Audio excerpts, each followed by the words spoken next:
பார்த்தா எவ்வளோ நல்லா தூங்குது.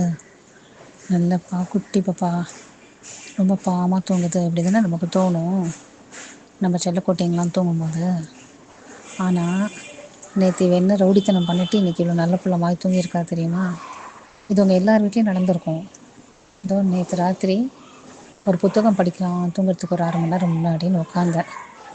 இந்த அம்மாவுக்கு பொறுக்கல. அந்த புத்தகத்தை நான் திறந்த உடனே தள்ளி விடுறான் மூக்கால. அப்புறம் போய் பந்து தேடினான்.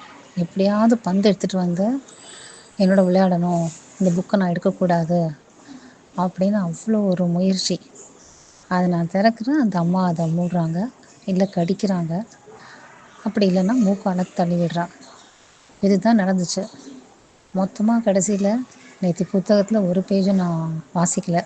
புதுசாக வாங்கின புத்தகம் ஒரு பேஜும் வாசிக்கலை. இந்த அம்மா இவளுக்கும் பந்து கிடைக்கலான்னா அதுதான் எனக்கு ஆறுதல் நினைக்கிறேன்.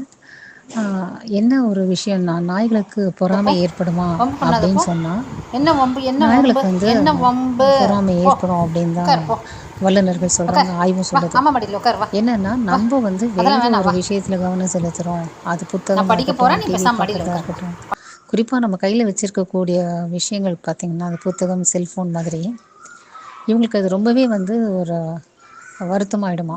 நம்ம இங்கே இருக்கோம், இவங்க என்ன எதையோ வச்சிட்ருக்காங்க, எதையோ பார்த்து சிரிக்கிறாங்க, இல்லைன்னா அதில் மொழி ஈடுபாட்டோட கவனத்தோடு இருக்காங்க அப்படின்ட்டு கூடுமான அளவுக்கு நம்ம அந்த வேலையில் தொடர்ந்து ஈடுபடாமல் இருக்க முயற்சி பண்ணோம்.